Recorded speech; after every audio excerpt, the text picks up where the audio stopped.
Hey guys, it's Baby Bat. Welcome back to the channel. If you're new here, hi, hello. Hope you're all having a great morning, great day, great afternoon, great evening, great night, whenever y'all may be watching this. Look what my mom got me, y'all. It is the Coraline book. I love Coraline. It says on the back, when Coraline steps through a door to find another house strangely similar to her own, only better, things seem marvelous. But there's another mother there and another father, and they want her to stay and be their little girl. They want to change her and never let her go. Coraline will have to fight with all her wits and courage if she is to save herself and return to her ordinary life. We're going to read chapter 1 right now because I'm excited. Coraline discovered the door a little while after they moved into the house.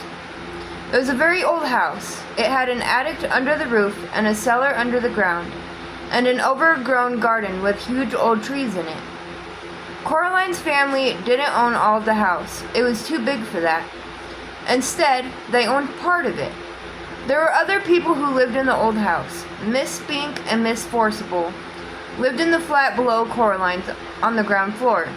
They were both old and round, and they lived in their flat with a number of aging Highland Terriers who had names like Hamish and Andrew and Jock. Once upon a time, Miss Spink and Miss Forcible had been actresses, as Miss Spink told Coraline the first time she met her. "You see, Coraline," Miss Spink said, getting Coraline's name wrong. "You see, Caroline," Miss Spink said, getting Coraline's name wrong. "Both myself and Miss Forcible were famous actresses in our time. We trod the boards, Louie. Oh, don't let Hamish eat the fruitcake, or he'll be up all night with his tummy." "It's Coraline, not Caroline. Coraline," said Coraline. In the flat above Coraline's, under the roof, was a crazy old man with a big mustache. He told Coraline that he was training a mouse circus. He wouldn't let anyone see it. "One day, little Caroline, when they are all ready, everyone in the whole world will see the wonders of my mouse circus. You ask me why you cannot see it now? Is that what you asked me?" "No," said Coraline quietly.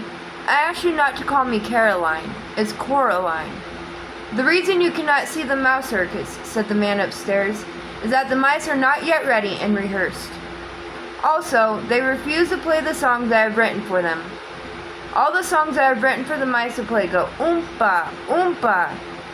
But the white mice will only play toodle-oodle. Like that. I am thinking of trying them on different types of cheese." Coraline didn't think there really was a mouse circus. She thought the old man was probably making it up. The day after they moved in, Coraline went exploring. She explored the garden. It was a big garden. At the very back was an old tennis court. But no one in the house played tennis, and the fence around the court had holes in it, and the net had mostly rotted away. There was an old rose garden, filled with stunted, fly-blown rose bushes. There was a rockery that was all rocks. There was a fairy ring made of squidgy brown toadstools, which smelled dreadful if you accidentally trod on them. There was also a well. On the first day Coraline's family moved in, Miss Spink and Miss Forcible made a point of telling Coraline how dangerous the well was, and they warned her to be sure she kept away from it. So Coraline set off to explore for it, so that she knew where it was to keep away from it properly. She found it on the third day in an overgrown meadow beside the tennis court, behind a clump of trees, a low brick circle almost hidden in the high grass. The wall had been covered up by wooden boards to stop anyone falling in. There was a small knothole in one of the boards, and Coraline spent an afternoon dropping pebbles and acorns through the hole and waiting and counting, until she heard the plop as they hit the water far below. Coraline also explored for animals. She found a hedgehog and a snakeskin, but no snake, and a rock that looked just like a frog, and a toad that looked just like a rock. There was also a haughty black cat who sat on walls and tree stumps and watched her, but slipped away if ever she went over to try to play with it. That was how she spent her first 2 weeks in the house, exploring the garden and the grounds. Her mother made her come back inside for dinner and for lunch, and Coraline had to make sure she dressed up warm before she went out, for it was a very cold summer that year. But go out she did, exploring, every day until the day it rained, when Coraline had to stay inside. "What should I do?" asked Coraline. "Read a book," said her mother. "Watch a video. Play with your toys. Go and pester Miss Spink or Miss Forcible or the crazy old man upstairs." "No," said Coraline. "I don't want to do those things. I want to explore." "I don't really mind what you do," said Coraline's mother, "as long as you don't make a mess." Coraline went over to the window and watched the rain come down. It wasn't the kind of rain you could go out in. It was the other kind, the kind that threw itself down from the sky and splashed where it landed. It was rain that meant business, and currently its business was turning the garden into a muddy, wet soup. Coraline had watched all the videos. She was bored with her toys, and she read all her books. She turned on the television. She went from channel to channel to channel. But there was nothing on but men in suits talking about the stock market and talk shows. Eventually, she found something to watch. It was the last half of a natural history program about something called protective coloration. She watched animals, birds, and insects, which disguised themselves as leaves or twigs or other animals to escape from things that could hurt them. She enjoyed it, but it ended too soon and was followed by a program about a cake factory.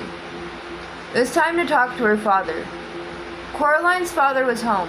Both of her parents worked, doing things on computers, which meant that they were home a lot of the time. Each of them had their own study. "Hello, Coraline," he said when she came in without turning around. Said Coraline. "It's raining." "Yep," said her father. "It's bucketing down." "No," said Coraline. "It's just raining. Can I go outside?" "What does your mother say?" "She says you're not going out in weather like that, Coraline Jones." "Then no.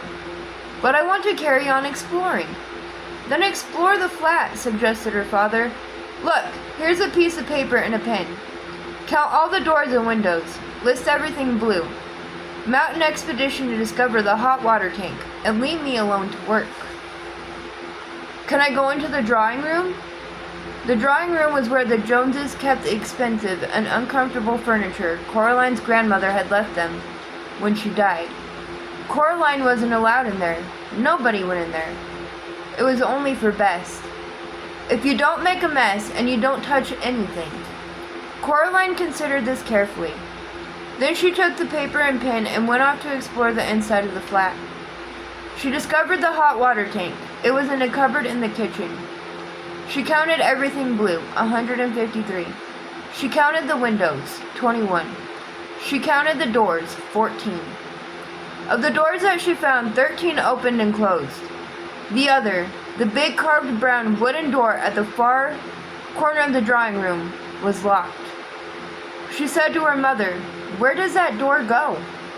"Nowhere, dear. It has to go somewhere." Her mother shook her head. "Look," she told Coraline. She reached up and took a string of keys from the top of the kitchen door frame. She sorted through them carefully and selected the oldest, biggest, blackest, rustiest key. They went into the drawing room. She unlocked the door with the key. The door swung open. Her mother was right. The door didn't go anywhere. It opened onto a brick wall. "When this place was just one house," said Coraline's mother, "that door went somewhere. When they turned the house into flats, they simply bricked it up. The other side is an empty flat on the other side of the house, the one that's still for sale." She shut the door and put the string of keys back on top of the kitchen door frame. "You didn't lock it," said Coraline. Her mother shrugged. "Why should I lock it?" she asked. "It doesn't go anywhere." Coraline didn't say anything. It was nearly dark outside now, and the rain was still coming down, pattering against the windows and blurring the lights of the cars in the street outside. Coraline's father stopped working and made them all dinner. Coraline was disgusted. "Daddy," she said, "you've made a recipe again?" It's leek and potato stew with a tarragon garnish and melted Gruyere cheese, he admitted. Coraline sighed. Then she went to the freezer and got out some microwave chips and a microwave mini pizza. You know I don't like recipes, she told her father. While her dinner went around and around, and the little red numbers on the microwave oven counted down to 0. If you tried it, maybe you'd like it, said Coraline's father, but she shook her head. That night, Coraline lay awake in her bed. The rain had stopped, and she was almost asleep when something went tsk-tsk-tsk-tsk. She sat up in bed. Something went cree, ee. Coraline got out of bed and looked down the hall, but saw nothing strange. She walked down the hall. From her parents' bedroom came a low snoring. That was her father, and an occasional sleeping mutter. That was her mother. Coraline wondered if she dreamed it. Whatever it was, something moved. It was little more than a shadow, and it scuttled down the darkened hall fast, like a little patch of night. She hoped it wasn't a spider. Spiders made Coraline intensely uncomfortable. The black shape went into the drawing room, and Coraline followed it a little nervously. The room was dark, the only light that came from the hall, and Coraline, who was standing in the doorway, cast a huge and distorted shadow onto the drawing room carpet. She looked like a thin, giant woman. Coraline was just wondering whether or not she ought to turn on the lights when she saw the black shape edge slowly out from beneath the sofa. It paused, and then dashed silently across the carpet toward the farthest corner of the room. There was no furniture in that corner of the room. Coraline turned on the light. There was nothing in the corner, nothing but the old door that opened under the brick wall. She was sure that her mother had shut the door, but now it was ever so slightly open, just a crack. Coraline went over to it and looked in. There was nothing there, just a wall built of red bricks. Coraline closed the old wooden door, turned out the light, and went to bed. She dreamed of black shapes that slid from place to place, avoiding the light until they were all gathered together under the moon. Little black shapes with little red eyes and sharp yellow teeth. They started to sing. We are small, but we are many. We are many, we are small. We were here before you rose. We will be here when you fall. Their voices were high and whispering and slightly whiny. They made Coraline feel uncomfortable. Then Coraline dreamed a few commercials, and after that she dreamed of nothing at all. That is the end of chapter 1 of Coraline. I hope you all enjoyed this video. Here within the next couple days, or maybe even tomorrow, I will record chapter 2. Thank you so much for watching, and again, I hope you all have a great evening, great afternoon, great night, great morning, great day whenever y'all are watching this. And I will see you guys again very soon.